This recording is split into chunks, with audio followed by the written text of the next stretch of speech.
Hello guys, how's it going, and welcome back to Feed the Beast DireWolf20 with myself, Lewis. Hope you're all good. And we're currently here in the nether, grabbing a few supplies that I'm going to need for some stuff I'm going to build today. So I need a load of soul sand, and you know, I'm thinking we can probably just like pack up on loads of this stuff. You could never have enough soul sand, and they can just go in barrels and whatnot, so I'm just going to grab loads. There we go, we've got like almost like a stack and a half. It's quite nice, I'll take all that. And we also need ourselves some nether bricks, and I'm pretty sure from last time there was a nether fortress just over here. Yeah, there he is, looking pretty good. And you know, I could probably just go and use this again. Pop, there we go. So I'm going to take a load of this.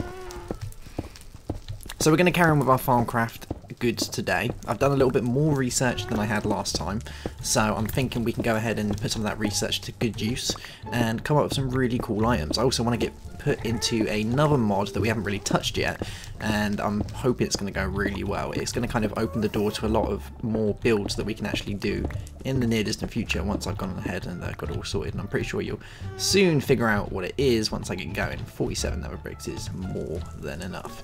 So let's get out of here. Can I get through here? Come on. Hey, there we go. Oh. There we go. Nice. Now we can go home. Oh. Oh, I actually want some lava while I'm here. I think that was another reason I came, is to grab some lava. Just a little bit. Pop. There we go. Nice.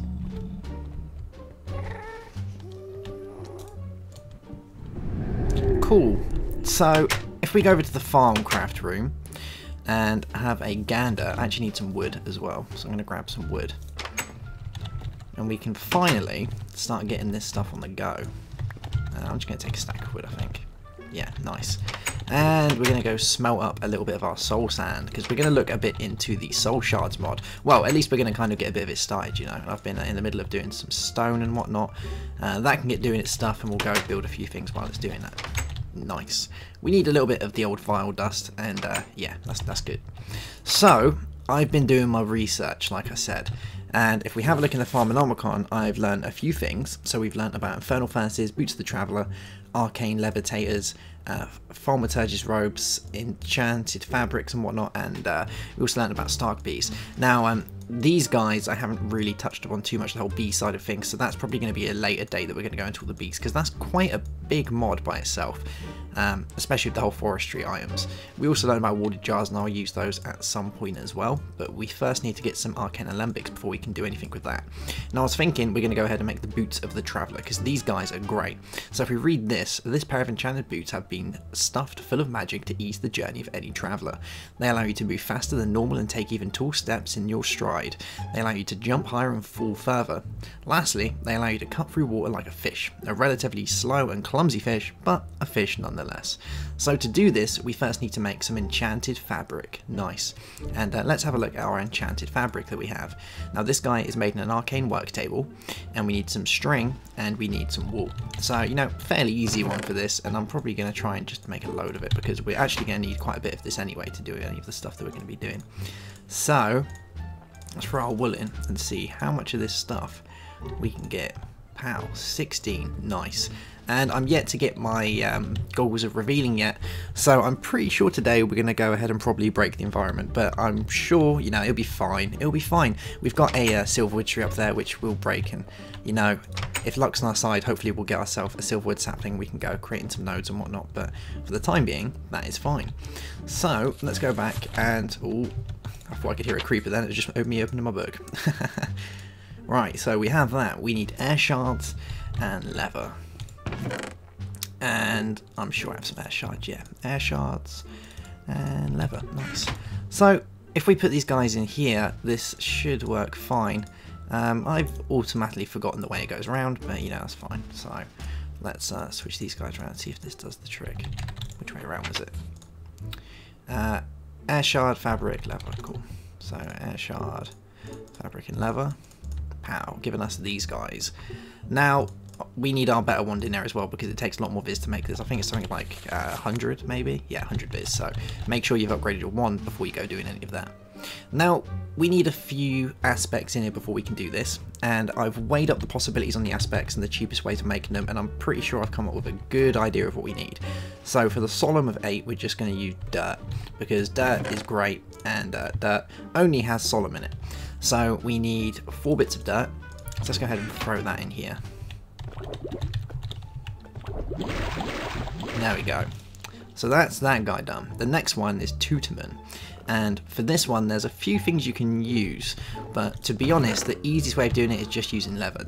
I've had a look, and I don't think there's any way of doing it without throwing in a ton of aspects. You can use the shoes to give you 3, but you're still going to end up using quite a lot of the other aspects, and they still stack up the same way. So we need 8 of these guys. Here we go. So let's throw these in here.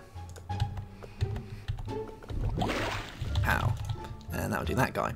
The next one is the Volito, and the easiest one for this is Feathers, which is still going to give us some more aspects, but you know, you just can't get away with it. So, like I say, we're probably going to break the environment today, but hopefully it's not going to come too bad, and the world isn't going to end. So, you know, eventually it'll go down eventually. So there's that. Now we have Motus and Aqua, and these can be fulfilled quite easily with 1 item and boats, these guys. So it gives us 4 of the Aqua and 4 of the Motus. Nice.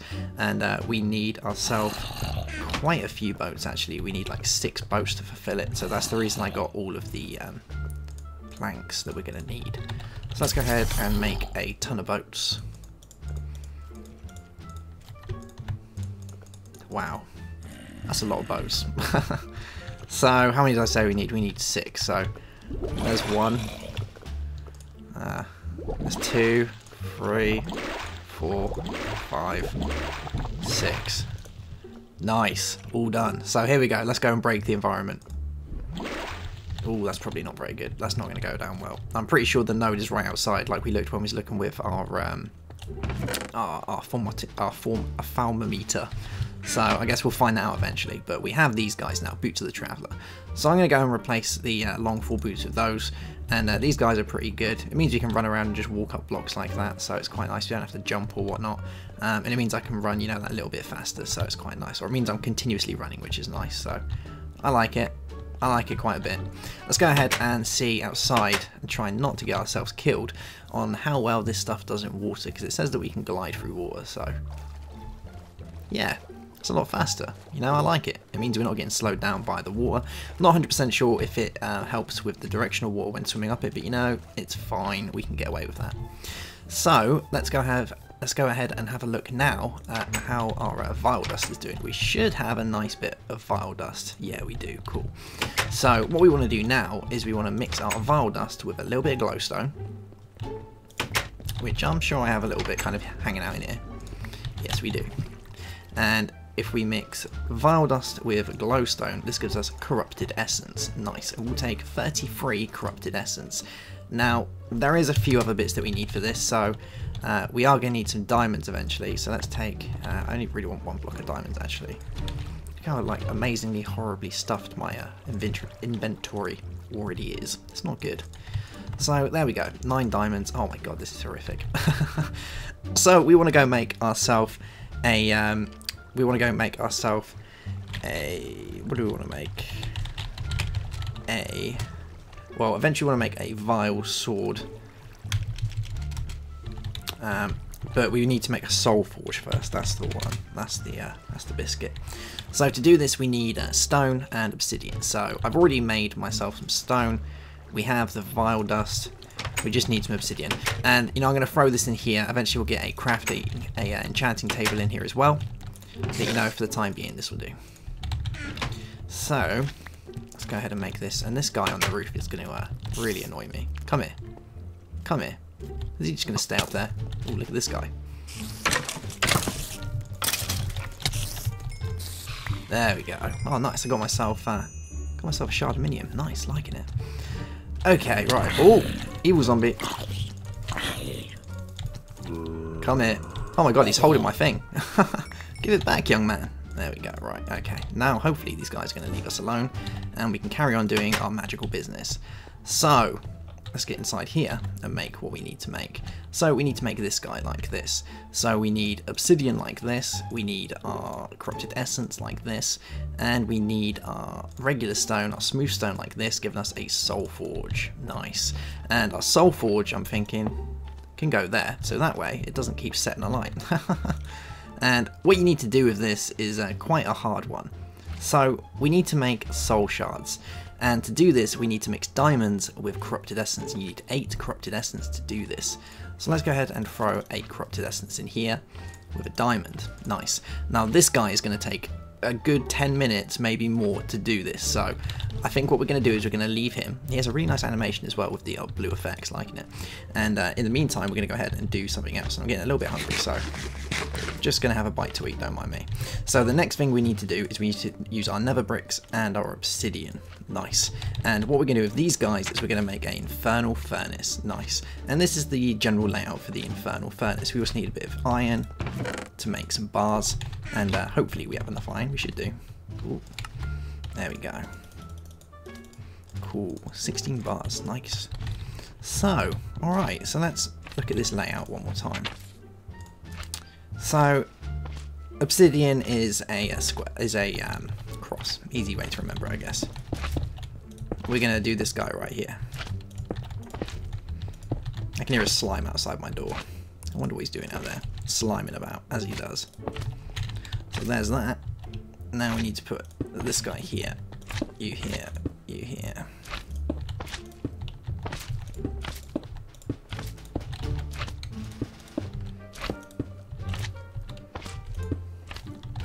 We need to throw our lava in here. Pow. Nice bit of lava. And, ooh, this could be a problem. How are we going to get to this guy without destroying my roof? I guess we could raise this area a little bit. You know, we'll figure that one out in a minute, but let's just raise this up a little bit. Didn't really think about that when I was kind of sorting this out, but you know, that's fine.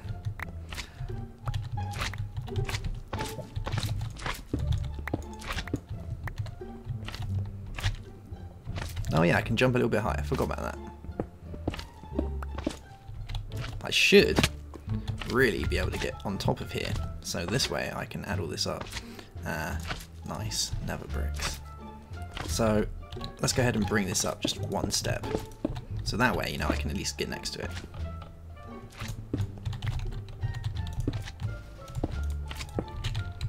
Wow, really feeling the speedy effects of these boots. You know, I'm not used to it. I keep feeling like I'm going to fall off the edge.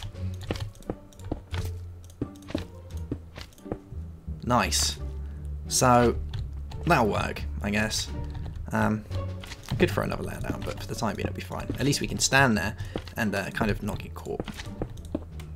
I have a horrible feeling I'm going to run out of these guys as well. Have we got any more? No, but you know, it's fine. We've probably got some more inside somewhere. Ooh. Oh, can we add these guys together? No, we can't.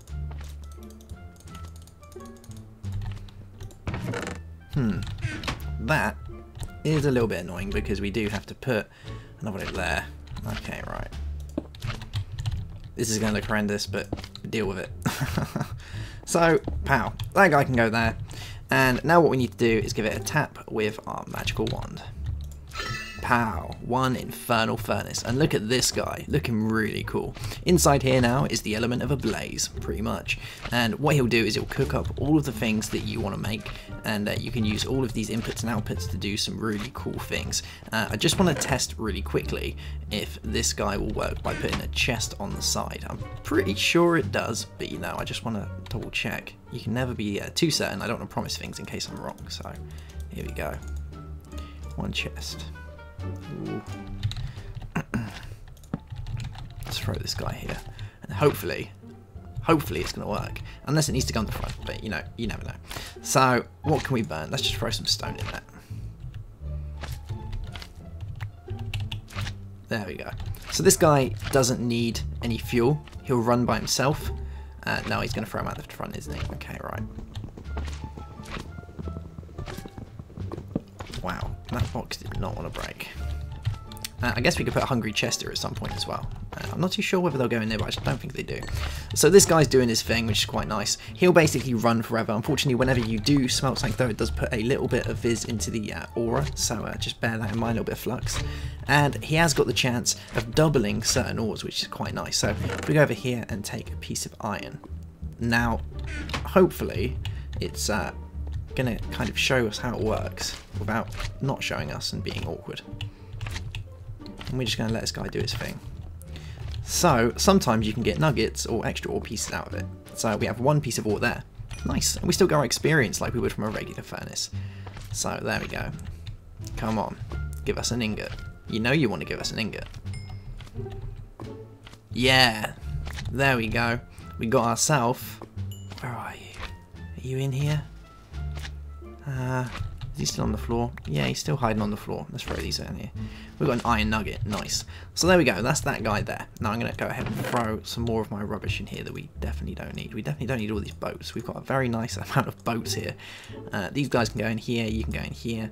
Shards of minium, string, chests. Yeah, you can all go in here. Enchanted fabrics. Oh, nice. We can actually use these enchanted fabrics to make something. Let's go ahead and see if we can make ourselves something pretty cool. I want to make myself some robes. Let's have a look at the robes. Here we go. So the main robe basically looks like this, and this guy is in a arcane work table. Okay. And I'm guessing I need my wand in there? Yeah. Pow. Nice. Giving us some robes. These guys are pretty cool. How these work is they have the same armor value as leather armor, but they have a really high magic augmentation to them. So if you was to, I'm going to fill this guy while I'm talking. If you was to use any enchants on this guy, you get the top tier enchants, which is quite nice. Pow.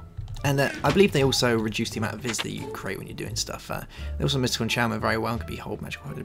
Lastly, the various pieces of this outfit grant a small discount to the amount of viz drained from casting wands when you use them. There you go, nice. So when you eventually get around to using all these guys, you sorry, you're going to be using less viz per cast. So yeah, pretty nice indeed actually. So let's check this guy out. We're slowly getting there, a little bit longer to go. So let's have a look in here and see what else we can make. Have we got any more of these guys? We've got 6, nice. Let's go ahead and see if we can make one more item of these guys. So we have this one.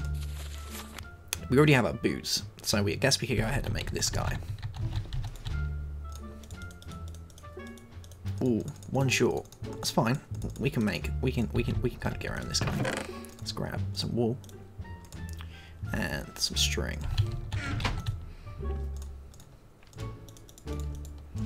Pow. There we go. Nice. Giving us this guy. Wow, I'm looking like a right sorcerer at the minute. Have we got a hat piece to go with it? You know, just to finish off. A hat. Boots. Leggings. Nope, no hat, but you know why? That's because we should be wearing our Goggles of Revealing, which, you know, eventually we'll get around to owning at some point, but, you know, in the future that is. For the time being, I think we're looking pretty wizardy as it is like this, with my Boots of the Traveller and all this really cool gizmos on. So now really it's just to wait for this guy, so I'm going to cut here, and when this guy's been made, we'll come right back and have a look at this.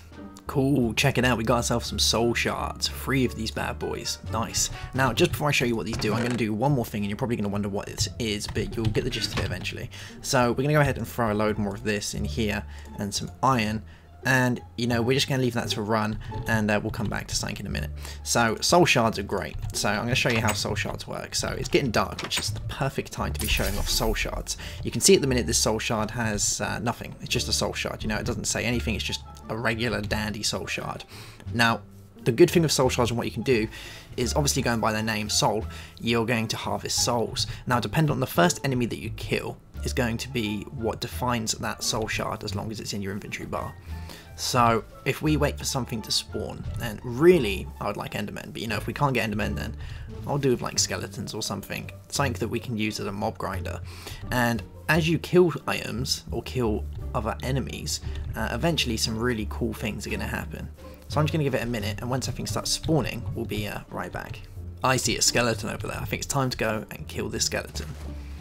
Oh, I love how far you can jump with these guys. Just run around on blocks like they weren't even there. Like, what are those blocks? They're not even blocks, not even worried. Oh my god, there's a lot of enemies here. Let's get this guy to kind of come over here a little bit, and then we'll slaughter him horribly with our diamond sword. And I think I've just got a zombie over me as well, kind of aggroed zombie. Come here, Mr. Skeleton. We want your goods. Come on. Come on. Alright, let's do this guy. Nice, and you can now see if we go on our soul shard like this, we now have a skeleton tier 0 soul shard with 1 kill. So you can see here that that soul shard has now been assigned a class, and that class is now that it is a skeleton soul shard. As we kill more skeletons, the killed amount's going to go up, and as it goes up, it's going to go through tiers. And oh my god, there is a lot of enemies spawning around me. As the tiers go up, you're going to be able to do really cool things with it. You can make, like imprisoned chambers that you can put the soul shards in, and they actually become spawners. That's the whole idea behind soul shards. If you make enough and kill enough of these guys, you can make some really cool spawners as they go up through levels. Certain traits, as you go up, for instance, you can ignore light level, you can turn them off with a redstone signal, you can change dimensions that they're meant to be in, hint hint blazes, and all the other cool things. You can even make wither skeleton spawners. How nice is that?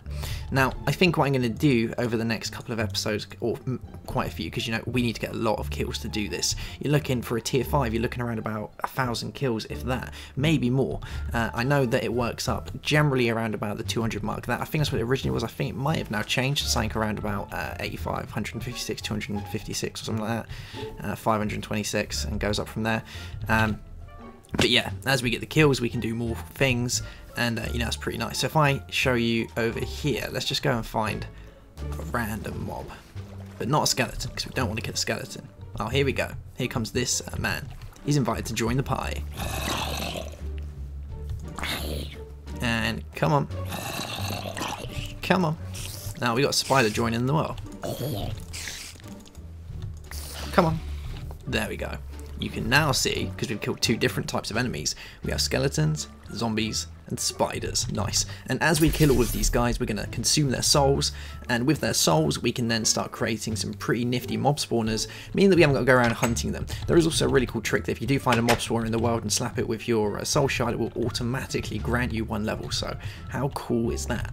Now if we come back over here, we can see that we have 42 corrupted fragments from doing all this stuff. Now corrupted fragments are wicked. If we go ahead and go to our minium stone like this, and for our corrupted fragments in here like this, you can see it's going to give us corrupted ingots. And if we take enough of these corrupted ingots like this, we're going to do this. We're going to grab ourselves some sticks, which hopefully I have some sticks. Yeah, I got sticks. And we use this guy one more time, like this. We get ourselves a vile sword. Oh yeah, vile swords are wicked. They have a really cool enchant called Soul Stealer, and how cool is that? Once you gather Soul Stealer, you can get up to level 4, and every time you kill an enemy, you'll gather 5 souls from killing that enemy. So you'll get to level 4, obviously you'll gain the original soul and 4 more for the level that you've gained. You can get... Oh my god, there is someone outside my door. Come here. There we go. Haha. Yes, you can get to level 5, but you do then have to do it on books and craft the books together, all the items originally if you have certain soul swords that already have it on it. It is also possible to put it on things like diamond swords, by disenchantment tables and whatnot, but that's just a bit of hassle really. It's better to just kind of keep it on the actual kind of sword itself, I guess. And once you've got that, you're really good to go and harvest all your stuff. So you can see we've got 2 zombie kills now, and all the whatnot. Alright guys, so that's looking like that for this episode. We've got our soul shards, we've done a little bit more thaumcraft, we're looking pretty wizardry. You know, I'm liking the wizardry that we've got here, the boots of the traveller, thaumatic leggings and robes and all the thaumaturgy stuff, pretty sick. And we've got a vile sword. I think the next episode we'll get a enchantment table up, get a bit of levels going, and hopefully not die, because between this episode and last I actually died, if you can't tell by my levels. And get an enchantment table in here, and then we can get a few of the old Soul Stealer enchants on there, which is going to be pretty wicked. Alright guys, I hope you enjoyed that one. I'll see you soon for another episode. Have a good one, and goodbye.